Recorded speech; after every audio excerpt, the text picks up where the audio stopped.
മത്സരിക്കുന്ന ഒരു സീറ്റിലും അവർക്ക് കൈപ്പത്തി ചിഹ്നം അനുവദിച്ചു കൊടുത്തിട്ടില്ല.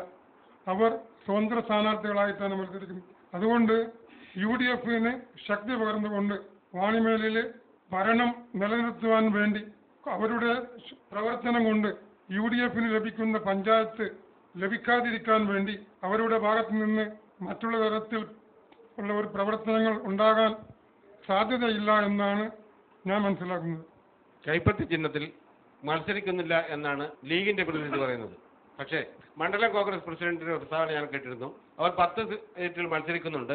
7 സീറ്റിൽ കൈപ്പത്തി ചിഹ്നത്തിലും 3 സീറ്റിൽ സ്വതന്ത്ര ചിഹ്നത്തിലുമാണ്. ഈ സ്വതന്ത്ര ചിഹ്നത്തിൽ പണ്ട് തന്നെ മുസ്ലിം ലീഗും കോൺഗ്രസും തമ്മിലൊരു ധാരണ ഉണ്ടായിരുന്നു. കോൺഗ്രസ് സ്ഥാനാർത്ഥി മത്സരിക്കുന്ന മുസ്ലിം ലീഗ് സീറ്റിൽ കൈപ്പത്തി ഉപയോഗിക്കില്ല. ആ മുൻ ധാരണ നിലനിർത്തിക്കൊണ്ട് തന്നെയാണ് കോൺഗ്രസ് മത്സരിക്കുന്നത്. പക്ഷേ ഈ ഒരു ധാരണ കൊമ്പിയോടും ലീഗ് അനുവർത്തിച്ചിട്ടില്ല എന്നൊരു പരാതി കേട്ടിരുന്നു. എന്തു പറയുന്നു സാദിഖ്? പഞ്ചായത്ത് ഇലക്ഷനെ സംബന്ധിച്ച് ഈ ചിഹ്നം എന്ന് പറയുന്നത് ഒരു ഘടകമല്ല. ഉദാഹരണമായിട്ട് മണ്ഡലം യൂത്ത് ലീഗ് പ്രസിഡന്റ് അഷ്റഫ് മത്സരിക്കുന്ന സീറ്റിൽ അദ്ദേഹം ബസ് ചിഹ്നത്തിലാണ് മത്സരിക്കുന്നത്. അത് മുസ്ലിം ലീഗ് കോൺഗ്രസിന്റെ സ്ഥാനാർത്ഥി അവിടെ മത്സരിക്കുന്ന കൈ ചിഹ്നത്തിലും.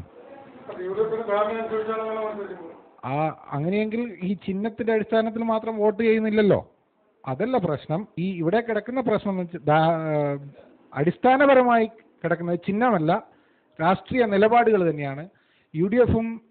UDF കോൺഗ്രസും മുസ്ലിം ലീഗും വാണിമേൽ പഞ്ചായത്തിൽ സൗഹൃദ മത്സരം നടത്തുന്നുണ്ടെങ്കിലും പുറത്ത് നാദാപുരം ബ്ലോക്ക് ഡിവിഷനിലോ ജില്ലാ പഞ്ചായത്ത് ഡിവിഷനിലോ മുസ്ലിം ലീഗ് സ്ഥാനാർത്ഥികളുടെ വിജയത്തിന് വേണ്ടി കോൺഗ്രസ് പ്രവർത്തകർ തീർച്ചയായും പരിശ്രമിക്കും. ഇത് ഒരു ഭാവിയിൽ വരുന്ന രാഷ്ട്രീയ മാറ്റങ്ങൾക്ക് ഒരു തുടക്കമാവില്ല. അതായത് വീണ്ടും കോൺഗ്രസും മുസ്ലിം ലീഗും ശക്തമായി തന്നെ കേരള രാഷ്ട്രീയത്തിൽ പ്രവർത്തിക്കും. ഇവിടെ മുസ്ലിം ലീഗ് വാണിമേലിലെ പ്രസിഡന്റ് സ്ഥാനാർത്ഥികളിലും അധികാരമോഹികളുമായ ലീഗ് നേതൃത്വം കോൺഗ്രസിനെ ഒതുക്കി നിർത്താൻ വേണ്ടി ചെയ്ത ചില കുതന്ത്രങ്ങളുടെ ഫലമായി മാത്രമാണ് ഈ മുന്നണി സംവിധാനം വാണിമേൽ തകരാറായിരിക്കുന്നത്. കേവലം ഒരു സീറ്റിന്റെ തർക്കത്തിൽ മാത്രമാണ് കോൺഗ്രസും ലീഗും ഈ അകൽച്ചയ്ക്ക് കാരണം എന്നാണ് നമുക്ക് മനസ്സിലാവുന്നത്. പരസ്പരം രണ്ടുപേരും കുറ്റപ്പെടുത്തുന്നു. ആ കാര്യം അവിടെ നിൽക്കട്ടെ. ഈ ഒരു പരസ്പര പോര് പഞ്ചായത്ത് തന്നെ UDF നഷ്ടപ്പെടാൻ കാരണമാകുമോ എന്ന് വളരെ കാലം പഞ്ചായത്തിൽ എല്ലാ സ്പന്ദനങ്ങളിലും നമ്മളെക്കാൾ കൂടുതൽ ഭാഗവാക്കായ വളരെ ബഹുമാനപ്പെട്ട ഡോക്ടർ കുഞ്ഞാലിയോട് നമുക്ക് ചോദിക്കാം. വ്യക്തിപരമായി ഞാൻ ഈ പഞ്ചായത്ത് തിരഞ്ഞെടുപ്പ് കാണുന്നത് രാഷ്ട്രീയമായിട്ടല്ല. കാരണം ഞാൻ മനസ്സിലാക്കിയെടുത്തോളം പഞ്ചായത്ത് ഒരു നിയമനിർമ്മാണ സഭയല്ല. അവിടെ പ്രത്യേക നിയമങ്ങളും ഒന്നും ഉണ്ടാകുന്നില്ല. സംസ്ഥാന ഗവൺമെൻറ്റിലോ കേന്ദ്ര ഗവൺമെൻറ്റോ നിയമാവലിക്കനുസരിച്ച് നടത്തുന്ന ഒരു വികസന സമിതിക്കപ്പുറം അതിന് വലിയ റോള് നമ്മൾ കാണേണ്ടതില്ല. അതുകൊണ്ട് തന്നെ ഈ വലിയ ഈ കക്ഷി രാഷ്ട്രീയ മത്സരങ്ങൾക്ക് അതീതമായിട്ട് ഈ പ്രതിജ്ഞാബദ്ധമായ പ്രവർത്തകരെ ഉൾപ്പെടുത്തിയിട്ടുള്ള ഒരു ഭരണ സംവിധാനം നിലവിൽ വരുന്നതാണ് നല്ലതെന്നാണ് തോന്നുന്നത്. കാരണം അവർക്ക് സ്വന്തമായിട്ടോ സ്വന്തം ഏതെങ്കിലും രാഷ്ട്രീയ പാർട്ടിയോ അല്ലെങ്കിൽ കക്ഷികളോ അവർക്ക് സ്വന്തമായിട്ടുള്ള ഒരു രാഷ്ട്രീയ ലൈൻ അല്ലെങ്കിൽ അവരുടെ പ്രത്യയശാസ്ത്രത്തിനനുസരിച്ചുള്ള ഒരു നിയമനിർമ്മാണത്തിനൊന്നും വകുപ്പില്ലാത്ത ഒരു സഭയാണ് ഗ്രാമപഞ്ചായത്ത്. നേരെ മറിച്ച് അസംബ്ലിയോ പാർലമെൻറ്റോ ഒക്കെ ആണെങ്കിൽ ഏത് രാഷ്ട്രീയ കക്ഷി ഭരിക്കുകയാണെങ്കിലും അവരുടേതായിട്ടുള്ള നിയമനിർമ്മാണങ്ങൾ ഉണ്ടാക്കാനും അവരുടെ പാർട്ടി പ്രത്യയശാസ്ത്രങ്ങൾ അവരുടെ പോളിസി അതിനനുസരിച്ചുള്ള നിയമനിർമ്മാണങ്ങൾ നടത്തുകയും അതിനനുസരിച്ച് പ്രവർത്തനം രൂപപ്പെടുത്താനും കഴിയും. പഞ്ചായത്തെ സംബന്ധിച്ചിടത്തോളം വികസനം ഒരു പ്രാദേശിക വികസന സമിതികളിൽ അപ്പുറമുള്ള റോള് പഞ്ചായത്തിന് ചെയ്യാൻ കഴിയുകയില്ല. അതുകൊണ്ട് തന്നെ നമ്മൾ വളരെയധികം പലതരത്തിലുള്ള ജോലിത്തിരക്കുള്ള ആളുകളെയൊക്കെ പിടിച്ച് പഞ്ചായത്തിൽ എത്തിക്കുന്നതിലും നല്ലത് പൂർണ്ണമായും മുഴുവൻ സമയ പ്രവർത്തകരായിട്ടുള്ള നിസ്വാർത്ഥരായ പ്രവർത്തകരെ ഉൾപ്പെടുത്തിക്കൊണ്ടുള്ള ഒരു ഭരണ സംവിധാനമാണ് പഞ്ചായത്ത് തലത്തിൽ കുറച്ചുകൂടി അഭികാമ്യമെന്നാണ് എനിക്ക് പറയാനുള്ളത്. കോൺഗ്രസിന്റെ വാദം അവർ 1995, 2000, 2005 എന്നീ ഘട്ടങ്ങളിൽ ഈ ഒരു സീറ്റിന്റെ മോഹന വാഗ്ദാനവുമായി അവരെ സഹകരിച്ചിരുന്നു.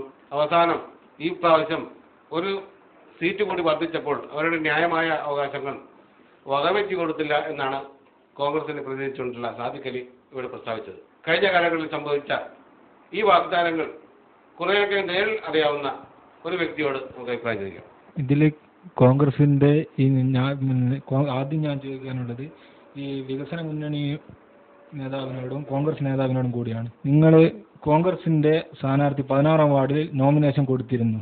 ബാക്കിയുള്ള വാർഡുകളിലെല്ലാം ഇതുപോലെ തന്നെ കൊടുത്തിരുന്നു. എന്തുകൊണ്ട് 16-ാം വാർഡിൽ മാത്രം കോൺഗ്രസ് സ്ഥാനാർത്ഥി പിൻവലിച്ചു? അതുതന്നെ ലീഗിനെ തകർക്കാൻ വേണ്ടി കോൺഗ്രസിന്റെ ഇന്ന് വരെയുള്ള നയങ്ങൾ, വാണിമേൽ പഞ്ചായത്തിലെ നയങ്ങൾ അടിസ്ഥാനം നോക്കുകയാണെങ്കിൽ കോൺഗ്രസ്, ജമാഅത്ത് ഇസ്ലാമി ഇതിന്റെ രണ്ട് ഫോക്കസ് ആയിരുന്നു ഇതുവരെ ലീഗിനെ തകർക്കാൻ വേണ്ടി അവർ നിലനിന്നത്. അതിന്റെ അടിസ്ഥാനം ഇന്ന് വരെ ലീഗിന് അവർ വോട്ട് ചെയ്തിട്ടുമില്ല. പക്ഷേ UDFന്റെ ഘടന അനുസരിച്ച് ആണ് ഇതുവരെ ലീഗ് കോൺഗ്രസിന് സീറ്റ് വിട്ടുകൊടുത്തത്. അത് മാത്രമല്ല, ലീഗിന്റെ കഴിഞ്ഞ പ്രാവശ്യം മത്സരത്തിൽ ലീഗിന്റെ സിറ്റിംഗ് സീറ്റാണ് കോൺഗ്രസിന് അനുവദിച്ചത്. അതും കൈപ്പത്തി ചിഹ്നത്തിൽ തന്നെയാണ് മത്സരിക്കുകയും ചെയ്തത്. ഈ അടിസ്ഥാനത്തിൽ ഈ പ്രാവശ്യവും ലീഗിന്റെ ഈ സീറ്റ് അവർക്ക് വിട്ടുകൊടുക്കാമെന്ന് ലീഗ് പറഞ്ഞു. ജനറൽ സീറ്റ് തന്നെ വിട്ടുകൊടുക്കാം, ലീഗിന്റെ ജനറൽ സീറ്റ് അവർക്ക് വിട്ടുകൊടുക്കാമെന്നുള്ള അടിസ്ഥാനത്തിലും അത് ശേഷം അവർക്ക് വേറൊരു അജണ്ട കൂടി കോൺഗ്രസിനുണ്ടായിരുന്നു. എന്തുകൊണ്ടെന്ന് വെച്ചാൽ വെലങ്ങാട് ഭാഗത്ത് 2 സീറ്റ് കോൺഗ്രസിന് കിട്ടുമെന്ന് ഒരു ധാരണയുണ്ട്. അതുകൂടാതെ ഈ സീറ്റ് രണ്ടും കൂടി വന്നു കഴിഞ്ഞാൽ ലീഗിനെ വാണിമേൽ പഞ്ചായത്തിൽ നിന്നും ഒരു പാഠം പഠിപ്പിക്കാനുള്ള ഉദ്ദേശവും കോൺഗ്രസിനും ജമാഅത്ത് ഇസ്ലാമി ഈ 2 സംഘടനകൾക്കും കൂടി ഉണ്ടായിരുന്നു. അതാണ് ഇതിന്റെ സത്യം. ലീഗ് അവകാശപ്പെടുന്നത് 9 സീറ്റിൽ അവർക്ക് മൃഗീയ ഭൂരിപക്ഷം ആരുടെ സഹായമില്ലാതെ കിട്ടുമെന്നാണ്. ഒരു പഞ്ചായത്ത് തിരഞ്ഞെടുപ്പായാൽ 1-2 വോട്ട് കൊണ്ട് തന്നെ അങ്ങോട്ടും ഇങ്ങോട്ടും മാറാവുന്നതേ ഉള്ളൂ. ഒരു സീറ്റ് തന്നെ മാറിക്കഴിഞ്ഞാൽ കേവല ഭൂരിപക്ഷമില്ലാതെ UDFന് അല്ലെങ്കിൽ ലീഗിന് ഭരണം നഷ്ടപ്പെട്ടേക്കാം. ഈ സാഹചര്യത്തിൽ ഇടതുപക്ഷം ഭരണം കൈക്കലാക്കാനായിട്ട് കോൺഗ്രസിന്റെ സഹായം അല്ലെങ്കിൽ ജനകീയ വികസന മുന്നണിയുടെ സഹായം ആവശ്യപ്പെടുമോ? ഇടതുപക്ഷത്തെ സംബന്ധിച്ചിടത്തോളം ഒരിക്കലും അരാഷ്ട്രീയവാദികളായ SDPI, RSS, ജമാഅത്ത് ഇസ്ലാമി പോലുള്ള സംഘടനകളുടെ സഹായം ഒരിക്കലും ഇടതുപക്ഷം സ്വീകരിക്കുന്നതല്ല. ഇടതുപക്ഷത്തിൻ്റെ കേന്ദ്ര നയം തന്നെയാണ്. ഒരിക്കലും വർഗീയവാദികളുമായി ഇടതുപക്ഷം ചങ്ങാത്തത്തിലായിട്ടുണ്ട്. ബാക്കി തീരുമാനങ്ങളൊക്കെ പാർട്ടിയുടെ നയമനുസരിച്ച് തെരഞ്ഞെടുപ്പിന് ശേഷം പാർട്ടി കമ്മിറ്റി തീരുമാനിക്കേണ്ടതാണ്. ഈ സാഹചര്യം ഞാൻ പറഞ്ഞതുപോലെ 8-7 സീറ്റിൽ ലീഗ് ഒതുങ്ങി നിൽക്കേണ്ടി വന്നാൽ കോൺഗ്രസിന്റെ സഹായത്തോടുകൂടി ജനകീയ മുന്നണിക്ക് സീറ്റ് കിട്ടുകയും ചെയ്തു തരാം. ഈ സീറ്റ് നിങ്ങൾക്ക് ഇടതുപക്ഷത്തിനോ വലതുപക്ഷത്തിനോ?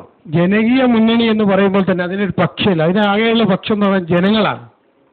ജനങ്ങളുടെ ജനകീയ വികസന മുന്നണി ഒരു സീറ്റ് ലഭിക്കുകയാണെങ്കിൽ ജനങ്ങളോടൊപ്പം നിൽക്കാൻ, ജനങ്ങളുടെ താല്പര്യം സംരക്ഷിക്കുന്നവരുടെ കൂടെ മാത്രമേ ജനകീയ മുന്നണി നിൽക്കൂ. പിന്നെ മറ്റൊരു കാര്യം, ഇടതുപക്ഷം ജമാഅത്തെ ഇസ്ലാമിയുടെ പിന്തുണ നേടിയില്ല എന്ന് പറയുന്നത് രാഷ്ട്രീയമായി ശരിയല്ല. കാരണം ഇപ്പോൾ ഇവിടെ പറഞ്ഞ മുസ്ലിം ലീഗും ഇടതുപക്ഷം കേരളത്തിൽ ജമാഅത്തെ ഇസ്ലാമിയുടെ പിന്തുണ വളരെ പരസ്യമായി തന്നെ സ്വീകരിക്കാത്ത ഒരു സംഘടനയും കേരളത്തിലില്ല.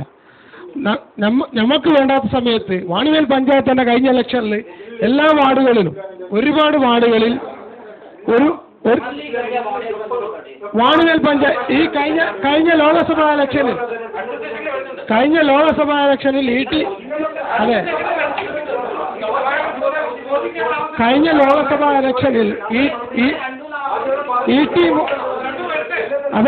വിശദീകരിക്കാം.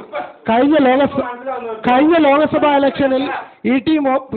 മുഹമ്മദ് ബഷീറിന് പരസ്യമായി ജമാഅത്ത് ഇസ്ലാമി പിന്തുണ പ്രഖ്യാപിക്കുകയും ജമാഅത്ത് ഇസ്ലാമി പ്രവർത്തകർ ജനകീയ മുന്നണി നേതാക്കൾ ജമാഅത്ത് ഇസ്ലാമി എന്ന പേരിൽ തന്നെ അവിടെ പ്രചരണങ്ങൾ നടത്തുകയും അതിന്റെ ഫലം ഇ.ടി. അനുഭവിക്കുകയും ഇന്ന് വരെ ലീഗ് നിഷേധിക്കുകയും. എന്തുവെന്ന് ചോദിച്ചാൽ ലീഗിലെ ഒരു വിഭാഗം ജമാഅത്തെ ഇസ്ലാമി അകറ്റി നിർത്താനുള്ള ശ്രമത്തിൽ ലീഗിന്റെ സംസ്ഥാന നേതൃത്വം വീണതിന്റെ ഫലമാണ് ഇന്ന് കേരള രാഷ്ട്രീയത്തിൽ കാണുന്ന ഈ അയിത്തം എന്ന് പറയുന്നത്. ഇവിടെ കോൺഗ്രസ് ലീഗ് മുന്നണി എന്നുള്ള വീഴ്പ്പൽക്കലിനൊരു സ്ഥാനമില്ല എന്നുള്ള അഭിപ്രായക്കാരനാണ് ഞാൻ.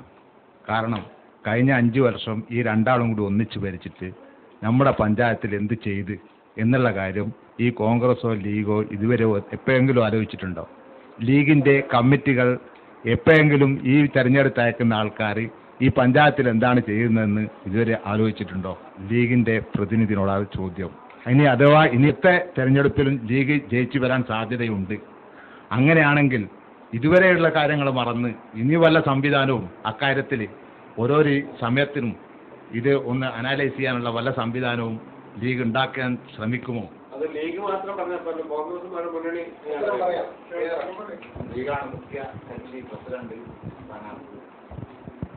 വാണിമേലിൽ കഴിഞ്ഞ 5 വർഷത്തെ ഭരണം പിഴച്ചുകൊണ്ട് തന്നെ ഞങ്ങൾ ഈ പ്രാവശ്യം 11 സീറ്റ് നേടി UDF അധികാരത്തിൽ വരുമെന്നാണ് ഞാൻ തർപ്പിച്ച് പറയുന്നത്. 9 സീറ്റ് മുസ്ലിം ലീഗിനും 2 സീറ്റ് കോൺഗ്രസും നേടി അതിശക്തമായ രൂപത്തിൽ UDF വാണിമേൽ ഭരണത്തിൽ വരും. നമ്മുടെ വാണിമേൽ ഭൂമിയാക്കൽ അങ്ങാടിയിൽ ഈ ഭരണം വരുമ്പോൾ ഇങ്ങനെയായിരുന്നില്ല സ്ഥിതി.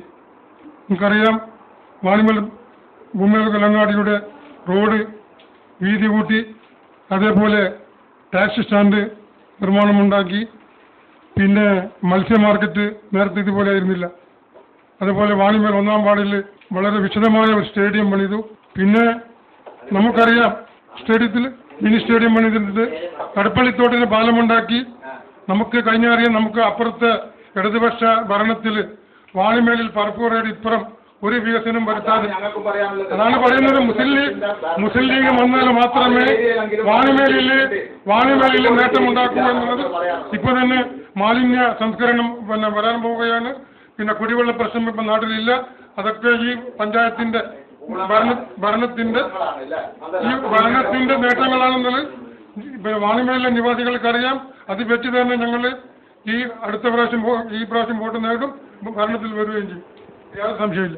വാണിമേൽ പഞ്ചായത്തിൽ UDF സംവിധാനത്തിൽ കഴിഞ്ഞ panchayat president, standing committee chairman, ക്ഷേമകാര്യ സമിതി ചെയർമാൻ എന്നീ എല്ലാ സ്ഥാനങ്ങളും മുസ്ലിം ലീഗിന്റെ പ്രതിനിധികളും വളരെ തിരക്കുള്ള ജോലികളും അതുപോലെ നിരവധി സംഘടനകളുടെ ഭാരവാഹിത്വം വഹിക്കുന്നവരുമാണ് അത് വഹിച്ചിരിക്കുന്നത്. അതുകൊണ്ട് തന്നെ പഞ്ചായത്ത് ഭരണം കഴിഞ്ഞ 5 വർഷം കാര്യക്ഷമമായി നിർവഹിച്ചോ എന്നുള്ള കാര്യത്തിൽ കോൺഗ്രസിന് സന്ദേഹമുണ്ട്. UDF സംവിധാനത്തിൽ ഈ ഒരു അവസ്ഥയിൽ നിന്നും മോചനം കിട്ടാൻ വേണ്ടിയാണ് പഞ്ചായത്തിൽ ഒരു നിർണായക ശക്തിയാവാൻ വേണ്ടി കോൺഗ്രസ് 2 സീറ്റ് ആവശ്യപ്പെടുന്നത്.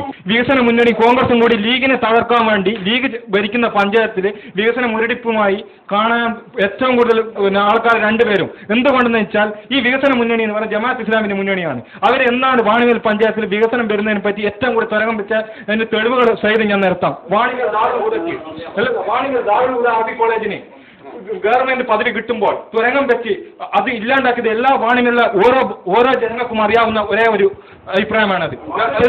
വികസനം കൊണ്ടുവരുന്നത് വാണിമേലിലുള്ള ഏറ്റവും വലിയൊരു സംഘടനയാണ് മുസ്ലിം ലീഗ്. അത് വാണിമേലിലെ നല്ലൊരു ശതമാനം അംഗീകരിക്കുന്നത്. അതുകൊണ്ട് തന്നെയാണ് പഞ്ചായത്തിൽ നിഷ്പ്രയാസം ഭരണത്തിൽ വരാവുന്ന ഒരവസ്ഥയാണ് മുസ്ലിം ലീഗിന് വാണിമേലിലുള്ളത്. അത് ഞങ്ങൾക്കറിയാം. പക്ഷേ ഇന്ന് ഏറ്റവും കൂടുതൽ മുസ്ലിം ലീഗിനെതിരായി വരുന്നത് മുസ്ലിം ലീഗുകാരാണ്. മുസ്ലിം ലീഗ് കോൺഗ്രസിന്റെതോ ഇടതുപക്ഷത്തിന്റെയോ ജനകീയ മുന്നണിയുടെ ഒരു സ്ഥാനാർത്ഥി വന്നു കഴിഞ്ഞാൽ ഒരു ഭീഷണി ആകേണ്ടതില്ല. ഇപ്പം ഭീഷണി ആകുന്നതിന്റെ കാരണം മുസ്ലിം ലീഗിന്റെ കൊള്ളരുതായ്മയാണ്. ആ കൊള്ളരുതായ്മ മുസ്ലിം ലീഗിനെ സംബന്ധിച്ച് വാണിമേൽ പഞ്ചായത്തിൽ ഒരു പേടിയുമില്ല. ഞങ്ങൾ ഭരണത്തിലെത്തുന്നുള്ള ഏത് നിലക്കും എത്തുന്നുള്ള ഉറപ്പിയാക്കുന്നുണ്ട്. പിന്നെ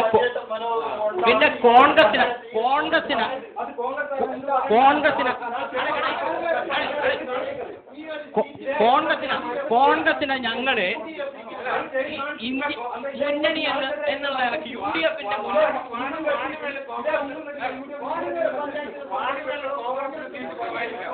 നിലനിർത്തിയത് UDF സംവിധാനം കേരളത്തിൽ ഉള്ളത് കൊണ്ടാണ് വാണിമേലെയാണ് ഇതുവരെ കോൺഗ്രസിന്